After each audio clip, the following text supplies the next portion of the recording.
Good morning holy spirit ഭാഗം 21. അവൻ ആരാണ്? ദൈവാത്മാവ് ആരാണെന്ന് നിങ്ങൾ ചോദിച്ചു നോക്കുക. ലോകത്തിലുള്ള ആരെക്കാളും അധികം സുന്ദരനും വിലപ്പെട്ടവനും സ്നേഹസമ്പന്നനുമാണ് അവനെന്ന് നിങ്ങൾ ഗ്രഹിക്കണമെന്നാണ് എൻ്റെ ആഗ്രഹം. ദൈവപുത്രൻ ഇപ്പോൾ ഭൂമിയിലല്ല, പിതാവായ ദൈവവും ഭൂമിയിലല്ല. ഈ നിമിഷം അവർ ഇരുവരും സ്വർഗത്തിലാണ്. എന്നാൽ ഭൂമിയിൽ ആരാണ്? പരിശുദ്ധാത്മാവാം ദൈവം.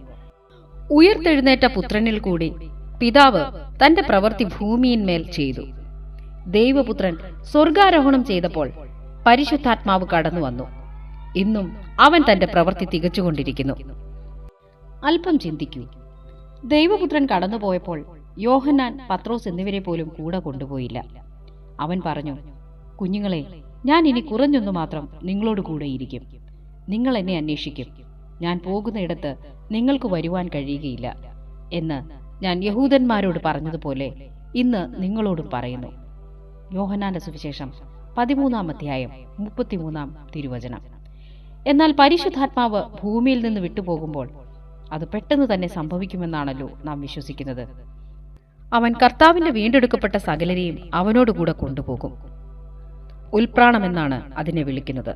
നാം അവനോടുകൂടി ആകാശത്തിൽ കർത്താവിനെ എതിരേൽപ്പാൻ മേഘങ്ങളിൽ എടുക്കപ്പെടും. ആരാണ് ഈ പരിശുദ്ധാത്മാവ്? അവൻ നീരാവി പോലെയാണ് എന്നാണ് ഒരു കാലത്ത് ഞാൻ ഗ്രഹിച്ചിരുന്നത്. ഒരിക്കലും യഥാർത്ഥമായി എനിക്ക് ഗ്രഹിക്കുവാൻ കഴിവില്ലാതെ ഒഴുകി നടക്കുന്ന എന്തോ ഒന്ന്.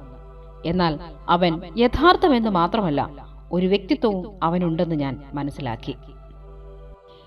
എന്നെ ഒരു വ്യക്തിയാക്കി തീർക്കുന്നത് എന്താണ്? എന്റെ ഭൗതിക ശരീരമാണോ? അല്ലെന്ന് ഞാൻ കരുതുന്നു. ഒരു ശവസംസ്കാര ശുശ്രൂഷയിൽ പങ്കെടുത്തിട്ടുള്ള നിങ്ങൾ ശവപ്പെട്ടിയിൽ കിടക്കുന്ന നിർജീവ ശരീരം കണ്ടിട്ടുണ്ടെന്ന് എനിക്ക് തീർച്ചയുണ്ട്. അതിൽ നിങ്ങൾ കാണുന്നത് ഒരു വ്യക്തിയെയാണോ? അല്ല, ഒരു മൃതശരീരമാണ് നിങ്ങൾ കാണുന്നത്. ഒരു ശരീരമല്ല ഒരുവന് വ്യക്തിത്വം നൽകുന്നതെന്ന് നിങ്ങൾ ഗ്രഹിക്കണം. എന്നാൽ ശരീരത്തിൽ നിന്ന് പുറത്തു വരുന്ന ഒന്നാണ് വ്യക്തിത്വം. വികാരങ്ങൾ, ഇച്ഛ, വൈഭവം, അനുഭവങ്ങൾ എന്നിവ ശരീരത്തിൽ നിന്ന് പുറത്തു വരുന്നവയാണ്. നിങ്ങളെ ഒരു വ്യക്തിയാക്കി തീർക്കുന്നതും ഒരു വ്യക്തിത്വം നൽകി തരുന്നതുമായ ഏതാനും ചില സവിശേഷതകളാണ് ഇവയെല്ലാം. ഞാൻ പ്രസംഗിക്കുമ്പോൾ എന്റെ ശ്രോതാക്കൾ യഥാർത്ഥത്തിൽ കാണുന്നത് ബെന്നി ഹിന്നിനെയല്ല. അവർ എന്റെ ശരീരം മാത്രമാണ് കാണുന്നത്. എന്റെ ഭൗതിക ശരീരത്തിനുള്ളിലാണ് ഞാൻ കുടികൊള്ളുന്നത്. എന്റെ അകത്തെ മനുഷ്യനാണ് പ്രാധാന്യം കൂടുതൽ. പരിശുദ്ധാത്മാവ് ഒരു വ്യക്തിയാകുന്നു. നിങ്ങളെപ്പോലെ തന്നെ മനസ്സിലാക്കുവാനും കാണുവാനും പ്രതികരിക്കുവാനും ശക്തിയുള്ള ഒരു വ്യക്തി. അവന് നൊമ്പരപ്പെടാം, സ്നേഹിക്കുവാനും വെറുക്കുവാനുമുള്ള ശക്തി അവനുണ്ട്. അവൻ സംസാരിക്കും. അവന് സ്വന്തം ഇച്ഛകളൊക്കെയുമുണ്ട്. എന്നാൽ കൃത്യമായി അവൻ ആരാണ്? പരിശുദ്ധാത്മാവ് പിതാവായ ദൈവത്തിന്റെ ആത്മാവും പുത്രനായ ദൈവത്തിന്റെ ആത്മാവുമാണ്. അവൻ ദൈവിക ശക്തിയും തൃത്വത്തിന്റെ ശക്തിയുമാണ്. എന്താണ് അവന്റെ പ്രവൃത്തി? പിതാവിന്റെ കൽപ്പനകളും പുത്രന്റെ നിർവഹണങ്ങളും ആസ്തിക്യത്തിലേക്ക് കൊണ്ടുവരുന്ന പ്രവൃത്തിയാണ് പരിശുദ്ധാത്മാവിനുള്ള കടമ.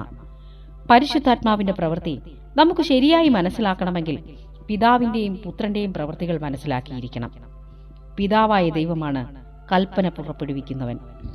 ഉണ്ടായി വരട്ടെ എന്ന് കൽപ്പിക്കുന്നവൻ അവൻ മാത്രമാണ്. ആരംഭം മുതലേ കൽപ്പന പുറപ്പെടുവിക്കുന്നത് പിതാവായ ദൈവം തന്നെ. മറുവശത്ത് പുത്രനായ ദൈവമാണ് പിതാവായ ദൈവത്തിന്റെ നിർവഹണ ശക്തി. വെളിച്ചമുണ്ടാകട്ടെ എന്ന് പിതാവ് ഉച്ചരിച്ചപ്പോൾ പുത്രനാം ദൈവം മുമ്പോട്ട് വന്ന് അത് നിർവഹിച്ചു. പരിശുദ്ധാത്മാവാം ദൈവം അതിനെ കൈക്കൊണ്ടു.